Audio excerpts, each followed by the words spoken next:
भगवान धन्वंतरी कोण आहे याविषयी माहिती जाणून घेऊया. अश्विन महिन्यातील त्रयोदशीला धनत्रयोदशी साजरी केली जाते. या सणाला धनतेरस किंवा धनत्रयोदशी असे म्हणतात. या दिवशी वैद्य धन्वंतरी याचा जन्म झाला. हा दिवस दिवाळी सुरू होण्यापूर्वी असतो. पौराणिक कथेनुसार धन्वंतरी हा भगवान विष्णूचा अवतार मानण्यात आला आहे. असे म्हटले जाते की समुद्र मंथनाच्या वेळी तो अमृताचा घागर घेऊन समुद्रात बाहेर पडला होता. धन्वंतरी ही देवता म्हणून पूजली जाते.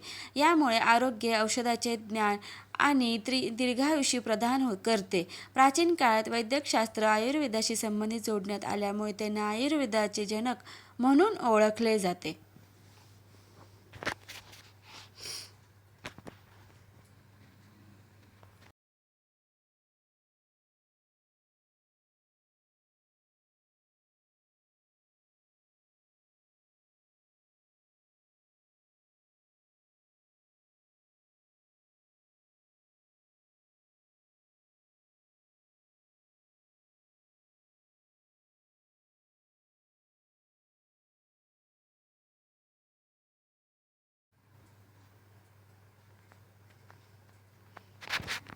पुराणात असे म्हटले जाते की धन्वंतरी याची उत्पत्ती समुद्र मंथनाशी संबंधित आहे. यामध्ये देव आणि दानवांशी विविध दैवी शक्ती प्राप्त करण्यासाठी दुग्धसागर मंथन केले.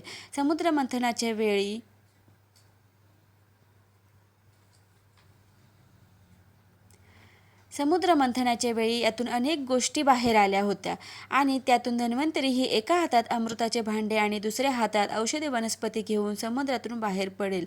असे म्हटले जाते की धन्वंतरी देव जे अमृताचे भांडे घेऊन आले होते त्याची मागणी देव आणि दानवांनी केली होती, कारण त्यावेळी ते अमरत्वाचे वरदान घेऊ शकते. धन्वंतरीचा अवतार आयुर्वेदाशी सुरुवातीशी जोडला